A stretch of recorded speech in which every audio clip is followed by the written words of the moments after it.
harus dikirim ke satu tempat. Kita harus dibawa ke satu tempat, jangan dibayangkan orang lain. Anda yang dibawa, Anda yang dimandikan oleh orang-orang, Anda yang dikafani oleh orang-orang, dan saat itu pun Anda diangkat di atas kepala orang-orang. Jangan berbangga Anda tidak jadi kemanten. Saat itu Anda akan dibawa ke alam barzah, Anda akan dikirim ke kubur. Sadarlah saat itu Anda di atas kepala manusia, dan hanya Anda mendengar suara yang indah jika Anda ahli iman.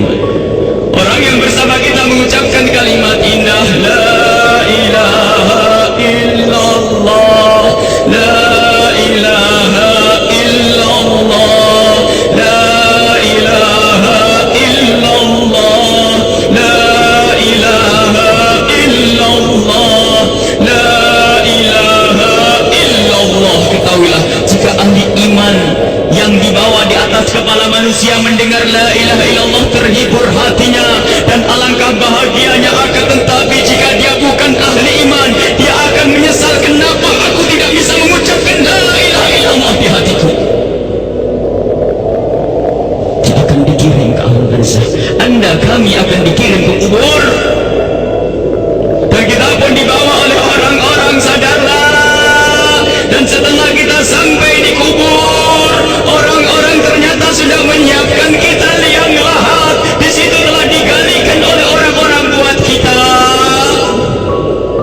dan tidak lama kemudian orang ada yang memeluk kita, ada yang merangkul kita, dan itu ternyata rangkulan untuk melepaskan kita di kubur. Kita akan dibawa, dimasukkan ke kubur dengan pelan, dan dimasukkan ke kubur dengan pelan. Mana kasur empuk yang pernah kita bangga-banggakan? Mana mobil mewah yang kita bangga-banggakan? Mana rumah megah yang kita bangga-banggakan itu? Jika ada yang berpesan kepada anak istrinya, tolong bawakan aku bantal yang empuk, tidak akan dibawakan, karena itu bukan milik Anda lagi. Anda tidak berhak lagi memiliki itu semua. Dan yang akan Anda bawa justru yang pernah Anda berikan di saat Anda hidup, bukan yang Anda simpan. Anda akan masuk liang lahat. Sadarilah ini, Anda akan masuk liang lahat, dan wajah yang di saat Anda dicaci orang marah, di saat Anda diejek orang marah karena Anda merasa dihinakan, ketahuilah wajah yang Anda sombongkan saat itu ternyata harus ditarik kainnya dan ditempelkan ke bumi, tanah asal kita, ditempelkan kita ke bumi.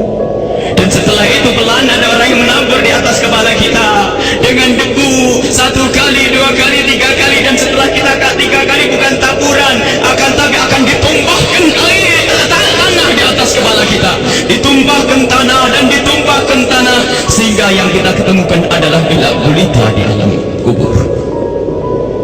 Seperti yang disampaikan oleh Nabi Muhammad, sungguh saat itu orang di dalam kubur bisa mendengar terompah kaki orang yang berjalan di atas kepalanya. Dan saat itu Anda kami mendengar orang-orang berjalan, Anda dan kami mendengar orang yang melangkah semakin lama semakin jauh, dan ternyata hanya tinggal beberapa orang. Itu anak-anak kita, itu istri kita, itu suami kita, dan mereka pun ternyata tidak mau bertahan lebih dari setengah jam. Setelah itu pun mereka melangkahkan kaki, dan suara kaki itu semakin jauh. Dan ketahuilah, saat inilah kita memetik amal perbuatan kita di dunia. Saat inilah kita akan merasakan apa yang pernah kita tanam waktu kita hidup di dunia. Anda ahli sholat, Anda ahli ibadah, ketahuilah sebelum kedatangan malaikat mungkar nakir, ternyata Anda banyak yang menziarahi Anda, banyak yang datang, ada yang mengucapkan salam, assalamualaikum. Anda menjawab, waalaikumsalam, siapa engkau?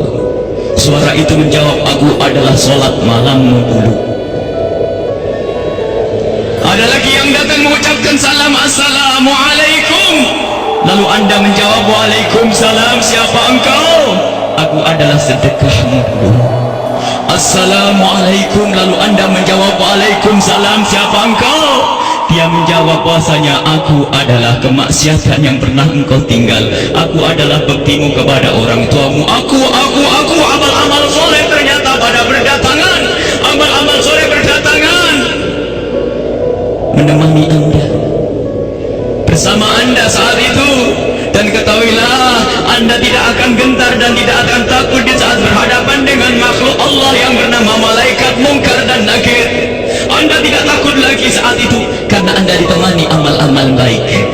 Maka di saat malaikat Munkar Nakir datang, Anda pun tidak bergetar, Anda pun tidak gentar, Anda tidak takut. Dan saat itu malaikat pun menampilkan sesuatu yang indah. Karena apa? Melihat orang ini ditemani oleh hal-hal yang baik, sehingga ia pun mengucapkan salam dengan syahdu, mengucapkan salam dengan penuh keindahan, lalu berkata, man rabbuk wa man nabiyyuk, dan begitu seterusnya. Anda, kami akan ditanya siapa Tuhanmu, siapa nabimu.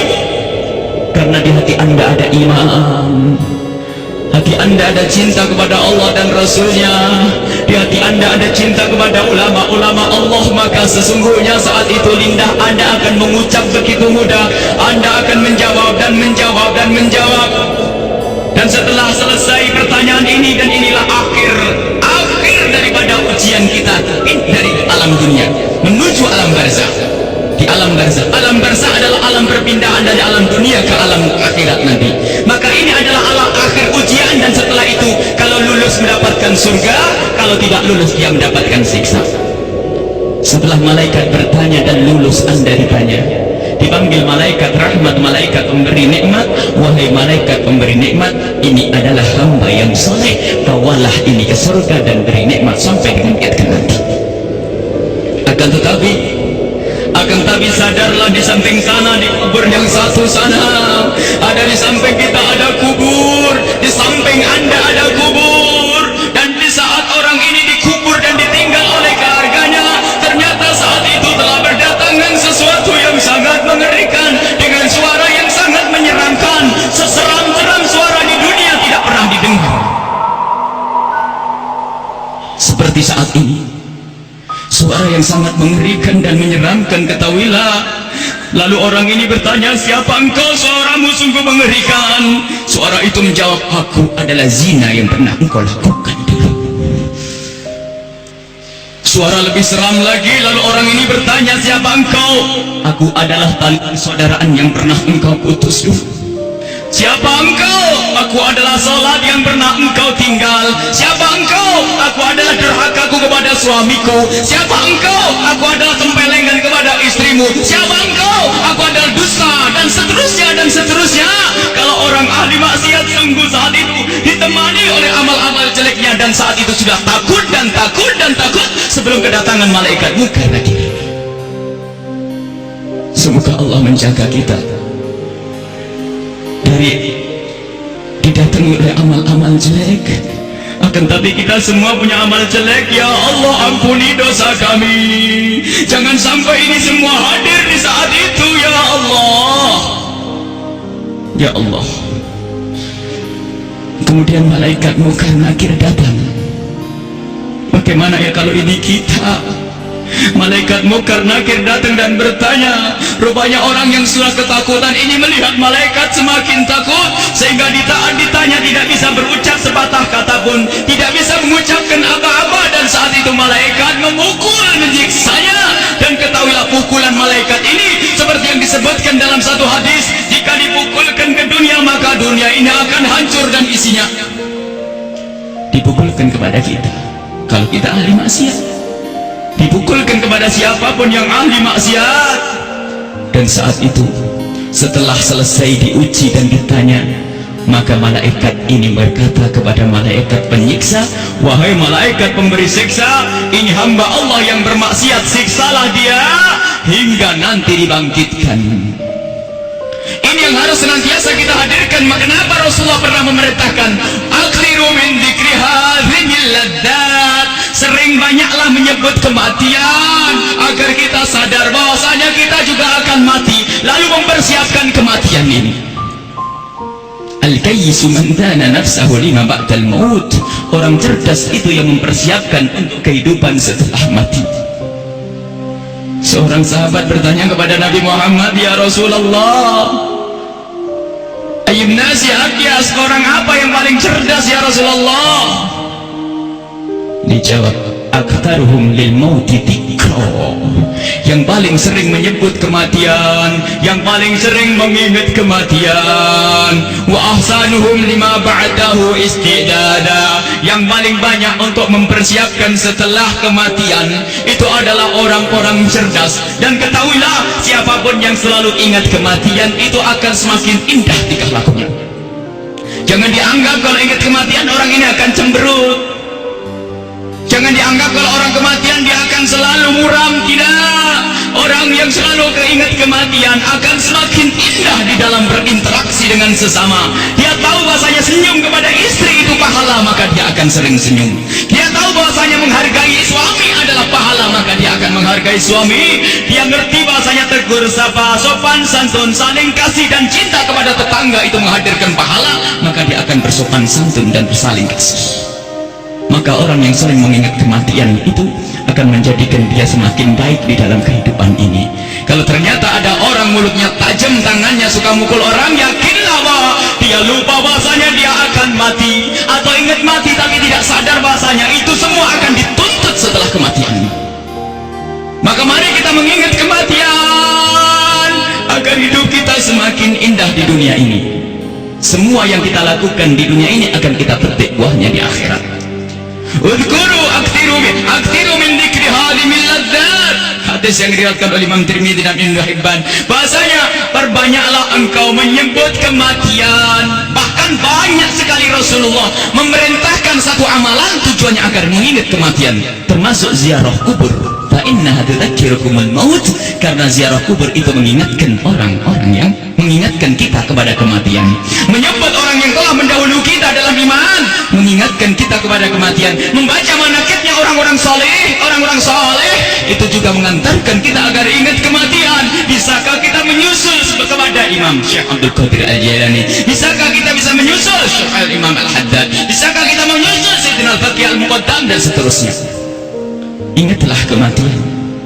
Bahkan sampai di saat hendak tidur Rasulullah selalu mengingatkan, hendak tidur ingatlah mati, hendak tidur ingatlah mati.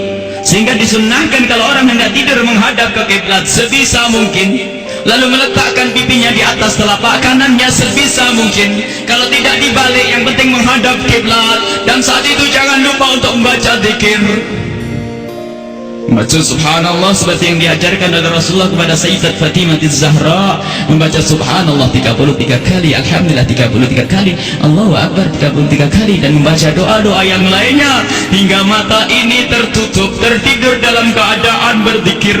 Ketahuilah orang yang tertidur dalam keadaan berzikir, jika ia dibangunkan kembali oleh Allah sepanjang ia tidur, ia mendapatkan nilai pahala.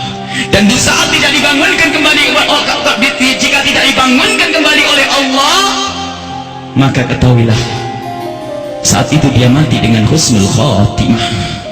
Husnul khatimah, mati dalam keadaan iman.